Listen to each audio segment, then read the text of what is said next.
mit navn det er mig, og det er mig, som lærer småbørnsmødre at juice.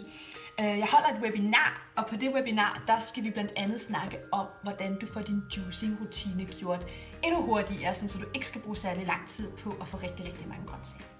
Og i dag der vil jeg lære dig en af de ting, som jeg gør, sådan så det går lynhurtigt at lave juicer hjemme hos os. Den normale måde, hvor man laver juice på, det er jo, at man står med alle sine grøntsager og juicer, og så får man en kande juice. Det, der tager lang tid her, det er blandt andet at stå og finde alle de her mange grøntsager frem og snitte og passe det til sin opskrift. Det, jeg gør i stedet for, det er, at jeg har fundet sådan nogle rigtig smarte firkantede glasbøtter for det, der hedder Frigovair, og det er ikke noget, jeg får nogen penge for at sige, men det er bare fordi, de er så smarte, fordi de er lavet i glas, og så er de fuldstændig firkantede, så de er lette at stable i sit køleskab. Og så har jeg 3 af dem, og i stedet for, at jeg så skal stå og snitte kun en af hver, så tager jeg for eksempel, jeg har taget nogle forskellige ting med her, så tager jeg sådan nogle gulerødder, og så lægger jeg bare en af hver i.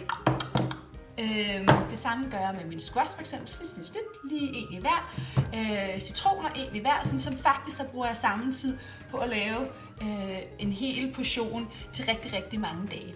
Og ja, så kan det godt være, at der kommer en lille snitflade. Og hvad sker der, hvis der kommer en snitflade? Jeg skal se, om jeg kan gøre sådan her.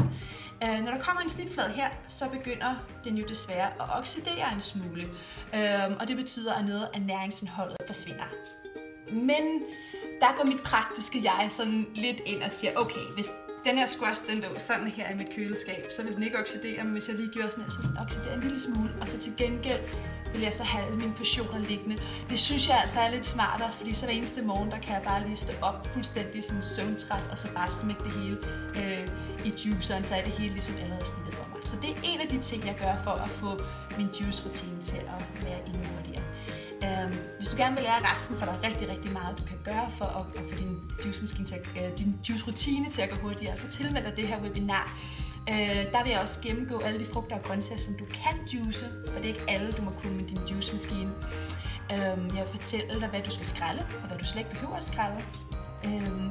Og så vil jeg fortælle dig lidt om rækkefølgen, fordi det betyder også noget, hvilken rækkefølge du kommer de her frugter og grøntsager i, hvor meget der ligesom kommer ud i den anden ende. Så tilmeld dig webinaret, og så ses vi. Hej hej!